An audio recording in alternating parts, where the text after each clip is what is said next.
Inyigisho yo ku cyumweru cya 13 mu byumweru bisanzwe umwaka wa liturujia A.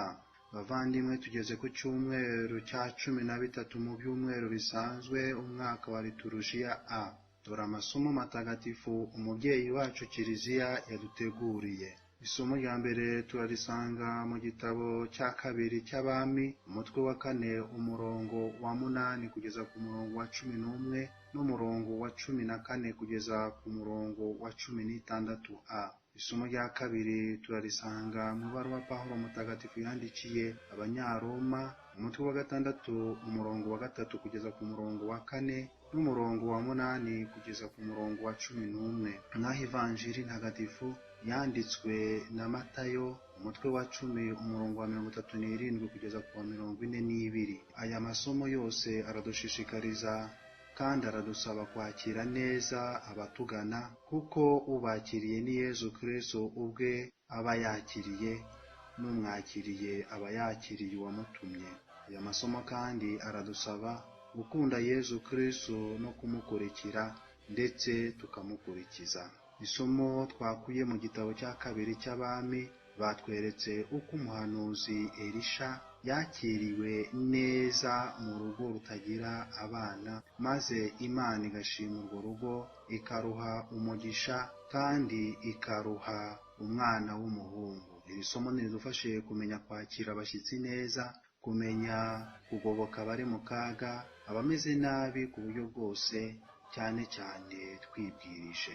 Uyu mugore twumvise muri iri somo yafashe icyemezo cyo gutumira umuhanuzi Elisha iwe ngo basangire, kugira ngo atazicwa n'inzara kandi we ntacyo abuze, ndetse biyemeza no kumwubakira icyumba gito hejuru y'inzu yabo, bamushyiriramo ibyangombwa ari byo uburiri, ameza, intebe n'itara, kugira ngo nazajya aza kubasura azajye aruhukiramo. Barabikoze bamaze kubyumvikanaho. Bigireho kujya inama z'ibyo tugomba gukora iwacu mu ngo, muri kominote aho tuba, mu kazi n'ahandi. Uru rugo kubera kwakira neza umuhanuzi baronse umugisha, ndetse babwirwa n'inkuru nziza ko bazabyara umwana. Nibyo koko, igihe umuhanuzi yababwiye kigeze, babonye umwana w'umuhungu, ndetse n'igihe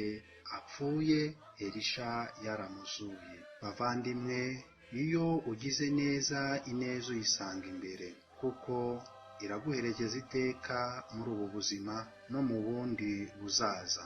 Icyo tuzi ni uko kugira neza, kwakira neza uje akugana, ntabwo bigombera ibintu byinshi, bisaba umutima. Iri somo niritwigishe kumenya kwakira abashyitsi neza, kubafata neza aho kubahutaza, aho kubasuzugura no kubima agaciro bakwiye. Bavandimwe, ngo hari umuntu w'umukire cyane, agahora ajya gusenga asaba Yezu buri gihe kuzaza kumusura mu rugo iwe. Bigeze aho Yezu arabimwemerera, ndetse bahana n'umunsi n'isaha.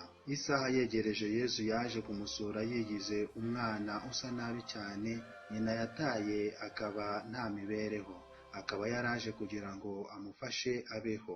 Undi amwirukana nabi cyane, ngo namuviraho umushyitsi we ataza akamusangaho. Hashize nk'amasaha 2, Yezu aza mu mukecuru ufunguza, amutera senkeri, amubwira nabi cyane ngo namuviraho kuko anuka. Umukecuru aragenda. Uwo muntu akomeza gutegereza Yezu. Bumaze kwira, Yezu aza mu musore wananijwe n'urugendo, amusaba icumbi, amwinginga kuko aho yatahaga hari kure, kandi agatinya ko bamugirira nabi mu nzira. Ariko we ararimwima, amubwira ko ikimugenza ari ukwiba no gusahura, ndetse amwirukana nabi. Bikeye ajya kubaza Yezu impamvu yamubeshye. Yezu amusobanurira uko yagiye aza kumusura akamwirukana nabi. Uwo muntu ataha ababaye cyane, kandi afashe icyemezo cyo kwakira neza abaza bamugana. Bavandimwe, icyo dukoreye abaje batugana ni Yezu tuba tugikoreye. Byaba ari ukubaha intebe, ari ukubaha amazi, ari ukubaha ifunguro, ari ukubaha umwanya, ari ukubumva, ari ukubabwira neza, ari ukubacumbikira, ari ukubambika n'ibindi. Ibyo byose ni Yezu tuba tubikorera. Tuzirikane ko Yezu yigaragariza mu baciye bugufi. Rero ibyo tubakoreye ni Yezu tuba tubikoreye.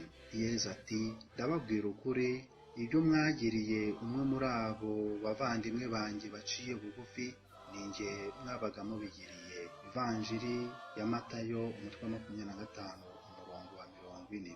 Bavandimwe, gucumbikira abagenzi, kubakira neza ni umuco werekana urukundo, kuko uba ucumbikiye ntazibagirwa ko wamucumbikiye. Uwo wakiriye neza ntazabyibagirwa. Uwo wagiriye neza ahora azirikana iyo neza. Icyo tubona ni uko kwakira abashyitsi bitanga umugisha. Urugero ni urwa Aburahamu wakiriye neza abashyitsi, akaronka umugisha wo kubona umwana kandi yari yaramubuze, ndetse we n'umugore we bageze mu zabukuru. Reba Intangiriro umutwe wa 18 umurongo wa 1 kugeza ku murongo wa 18. Urundi rugero twarwumvise mu isomo twakuye mu gitabo cya 2 cy'Abami. Bavandimwe, kwakira abashyitsi bimara irungu, bigakuza ubushuti n'ubuvandimwe.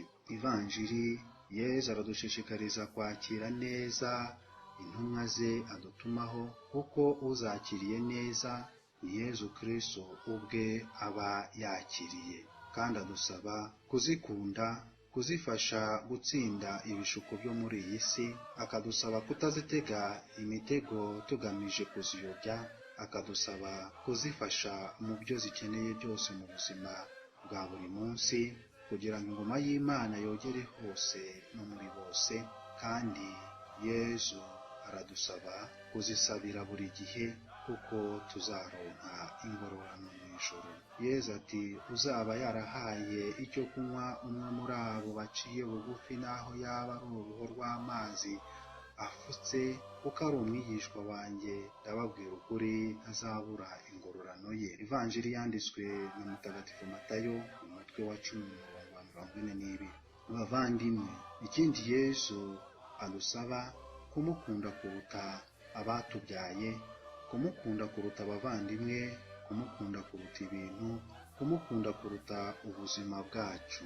Urwo rukundo rugashingira by'umwihariko kuri batisimu twahawe, kuko muri yo twahambanywe na Kristo, tuzukana nawe, maze tuba abakristo babereyeho Imana muri Kristo Yesu. Niba rero turi abakristo, tugomba kubaho koko, tukamukomeraho, kuko kumukomeraho nibwo buzima. Kutamukomeraho ni ugupfa nabi cyangwa se kurusha iminsi.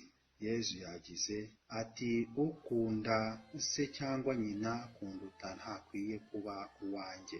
Ukunda umuhungu we cyangwa se umukobwa we kunduta ntakwiriye kuba uwanjye. Udatwara umusaraba we ngo amurikire ntakwiriye kuba uwanjye. Uwihambiriye ku bugingo bwe azabubura, naho uhara ubugingo bwe ari njye agirira azabuhorana. Ivanjiri ya Mutagatifu Matayo umutwe wa 10 umurongo wa 37 kugeza ku 39. Bavandimwe, umuntu wihambiriye ku buzima bwe akanga gutanga ubuzima bwe kubera Yezu Kristo na Kiliziya ye, akabukomeraho ngo atababara, ngo atavunika, ngo atipfira n'ibindi nk'ibyo, amaherezo arapfa, maze bwa buzima yakomeragaho akabubura, kandi akabubura burundu. Naho uwemeye guhara ubuzima bwe muri iyi si kubera Yezu Kristo na Kiliziya ye azabuhorana iteka. Bavandimwe, Yezu akeneye abantu bamubera intumwa. Yezu akeneye abantu bemera guhara ubuzima bwabo kugira ngo abandi bakire. Yezu akeneye abantu bemera kwituraho ituro. Yezu akeneye abantu bamwegurira ubuzima bwabo. Yezu akeneye abantu bitanga bagashira kugira ngo abandi bashishe, kandi akeneye abantu bamubera imiyoboro anyuramo kugira ngo akize isi. Bavandimwe, muri batisimu umuntu asezerana kwanga icyaha, gukurikira Yezu Kristo no kumwamamaza. Yezu yatubwiye ko kugira ngo tumukurikire buri wese agomba gutwara umusaraba we. Uwo musaraba si wa wundi ubaje mu giti cyangwa ukoze mu cyuma, ahubwo uwo musaraba ibibazo bitabura mu buzima muri rusange, mu buzima bw'umukristo by'umwihariko. Igihe twiyemeje gukurikira Yezu Kristo, tuba twiyemeje kwakira ingaruka zijyanye n'icyo cyemezo. Uwiyemeje kuba umukristo aba yiyemeje guhara ubuzima bwe kugira ngo aronke ubuzima bw'iteka, kandi aba yiyemeje kugenza nka Yezu Kristo ubwe. Kuba umukristo bisaba ubutwari, kuko hari imisaraba tugomba gutwara rimwe na rimwe iremereye. Ubukristo butajyanye n'umusaraba ntibukomoka kuri Yezu Kristo. Iyo ubaye uwa Yezu Kristo, hari ibyo wiyemeza kureka ndetse ukazinukwa burundu, mbese bya bindi byose bidahesha Imana icyubahiro. Bikira Mariya nadusabire imbaraga zo gukunda Yezu Kristo, kumukurikira no kumukurikiza muri byose, kandi adusabire imbaraga n'umutima wo kwakira neza abaza batugana. Mwese mbifurije umunsi mwiza.